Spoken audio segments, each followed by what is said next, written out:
It started as a tractor and became the deadliest predator on Earth. Today, we trace the full evolution of American armor through every era. This is the story of U.S. tanks. World War I kicks things off with the early interwar CLB-75, a strange prototype. It was basically a tractor in a steel box, looking less like a tank and more like a moving shipping container. Holt Gas Electric, America's first tank attempt, was a gas-electric hybrid far ahead of its time. Too bad it was too heavy and clumsy to survive the Great War's mud. Then came the skeleton tank, a machine mostly made of air. Designers used iron pipes to create a massive frame, hoping it could cross wide trenches without getting stuck or bogged down. The Ford 3-ton M1918 was the Model T of tanks, small, cheap, and built for swarms. It was meant to overwhelm enemies, but the war ended before mass production could begin. Next up, the M1917 Light Tank Series, a licensed copy of the French Renault FT. This tank became the backbone of early American armor, loyally serving well after the war. The Mark 8 Liberty was a colossal Anglo-American effort, a behemoth long enough to span wide trenches. Its size made it a logistical nightmare. M1921 medium tank marked a major shift from tiny tanks featuring a fully rotating turret. It laid the groundwork for almost every future tank design. The M1922 medium tank focused on suspension using a complex cable system. It promised a smoother ride but mostly delivered headaches in maintenance. Enter the T1 Light Tank Series, 1920s experiments testing new ideas. Fast for the time, but lightly armored, they were far from battle-ready. The T1 Christie M1919, designed by the legendary Walter Christie, ran on tracks or wheels. Blazing fast on roads, it was simply too unusual for the military to adopt. The T2 medium tank was a heavy, boxy prototype trying to combine a large cannon and machine guns. In practice, it was too heavy and underpowered to perform effectively. Next, the interwar M1931 Christie, Walter Christie's masterpiece. Its revolutionary suspension let it literally fly over rough terrain at unheard-of speeds for the early 1930s. The M1 Light Tank Series skirted legal restrictions by being called combat cars. Fast, lightly armored, and built for scouting, these speedsters were the cavalry's eyes and ears. The M2 Light Tank Series, the direct ancestor of the Stuart, initially had multiple turrets like a battleship. It eventually settled into a reliable standard layout. The T4 medium tank borrowed Christie's suspension. Quick on roads, it faltered miserably in mud, proving speed alone isn't enough. The T7 combat car pushed extreme speed on wheels, lightning fast on flat ground, but far from versatile as a frontline tank. The M2 medium tank series looked like a machine gun porcupine, barrels pointing everywhere. Not a great fighter, but a crucial learning step for medium tank design. The Marmon Harrington CTLS series were tiny export light tanks. Weak, yes, but cheap, easy to build, and simple to maintain in the chaotic early war years. World War II begins with the M3 Stuart series, famed for speed and reliability. British crews called it Honey, and it became the Allied favorite for scouting missions. The MTLS 1G14, with two main cannons in one turret, was originally built for the Dutch, but ended up mostly as a quirky American trainer. The CTMS, another export design, saw limited action. This three-man light tank tried to pack a punch, but never truly fit the U.S. arsenal. Then came the M3 Lee/Grant series, tall, awkward, and with a massive hull-mounted gun. It looked odd, but delivered critical firepower when the Allies needed it most. Finally, the legendary M4 Sherman series, the backbone of Allied victory. Not the heaviest, not the most powerful, but reliable, repairable, and produced in staggering numbers. The M6 Heavy Tank series, America's first serious attempt at a heavy hitter. Massive and well-armed, but too fat for most bridges, making it more a liability than a frontline star. The T7 Light Tank/M7 Medium series began as a light tank but quickly ballooned into a medium.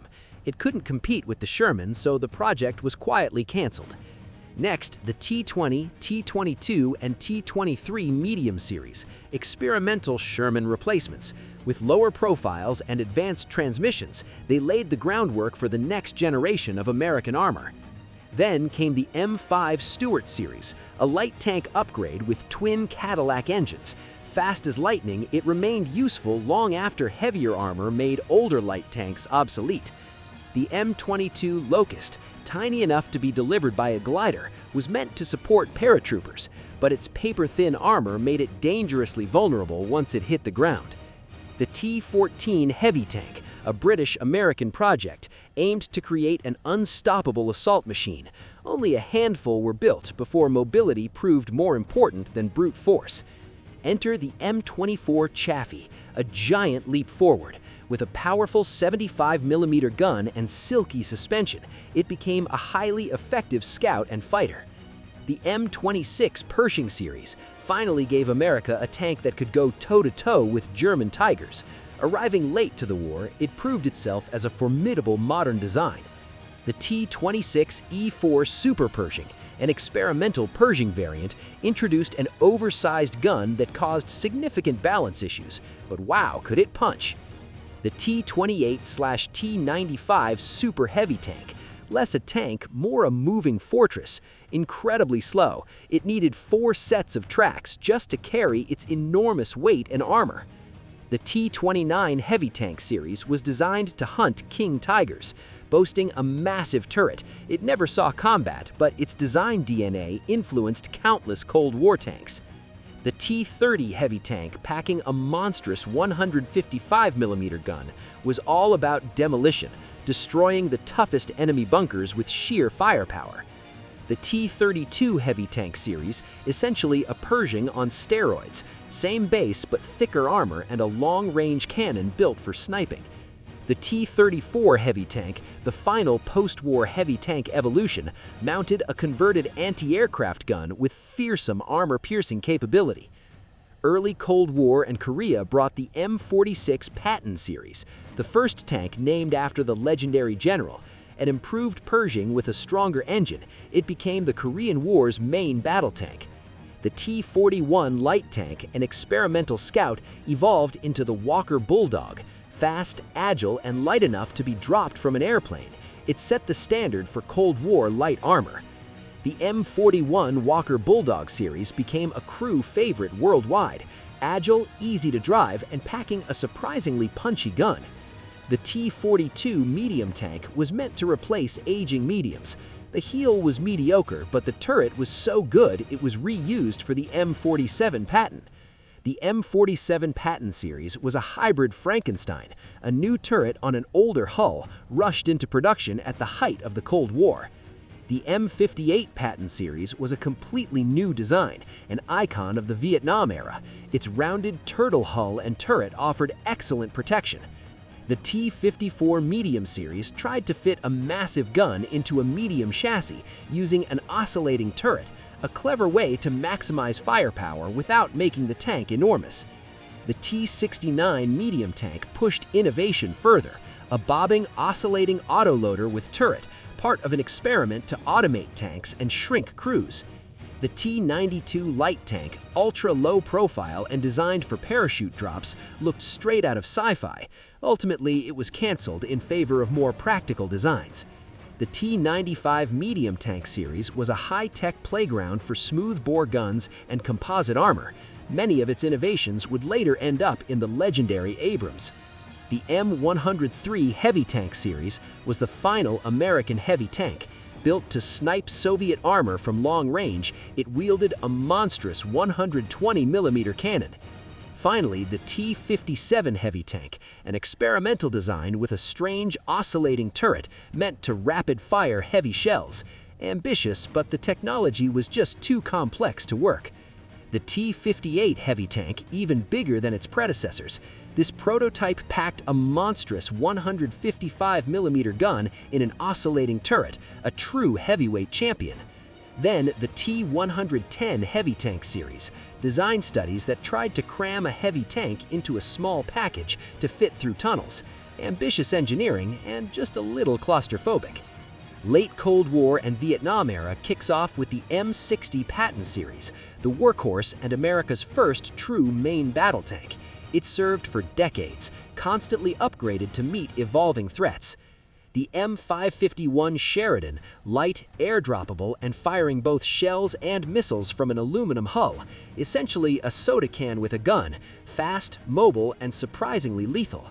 The MBT-70, a sci-fi US-German joint project packed with futuristic gadgets. Too expensive and complex, it never saw mass production. The XM-803, a budget version of the MBT-70, tried to keep the cool features while making it practical for mass deployment. The M60A2 Starship, nicknamed for its space-age design, featured a massive 152mm gun launcher, capable of firing shells and missiles. Ambitious but mechanically temperamental. Then came the M1 Abrams series, the tank that redefined modern warfare. Gas turbine engine, incredible armor, and unmatched speed. Suddenly, battlefield dominance was an American specialty. The RDF-LT, a rapid deployment light tank, was designed for air transport, tiny, stealthy, and packing a high-velocity gun for reconnaissance missions. The HIMAG, an experimental high-mobility vehicle, tested advanced suspension, more lab on wheels than frontline tank. The Expeditionary tank, made for the Marines, featured a ghost turret and powerful gun while remaining light enough for rapid deployment. The Stingray Light Tank series, a private venture, found export success. It offered main battle tank firepower on a smaller, sportier chassis. The M1A1 Abrams series, a major upgrade, brought the famous 120mm smoothbore gun. It became a Gulf War icon, dominating the battlefield with speed, firepower, and protection. Modern era begins with the M1A2 Abrams series, bringing digital technology to the battlefield, advanced sensors, thermal sights, and networked systems. The M8 Armored Gun System series was meant to replace the Sheridan with modular armor, but post-Cold War budgets killed the project. The LAV-105 tried mounting a tank gun on a wheeled chassis for speed and mobility. Fast, yes, but never moved past prototype. The M1 CATTB, a massive testbed for future tech, mounted a gargantuan 140mm gun designed to stay ahead of evolving threats. The XM2020 mounted combat system, part of the Future Combat Systems program, aimed to create a lightweight, networked, deployable tank capable of rapid worldwide response. The Griffin II, a modern light tank combining Abrams firepower with a lighter chassis, became the foundation for the Mobile Protected Firepower M10 Booker series, America's newest addition. The M10 Booker fills a long-standing mobility gap, providing heavy fire support for infantry like never before. Finally, the M1E3 Abrams series, the next major leap forward, focused on weight reduction, enhanced survivability, and protection against modern threats like drones and missiles.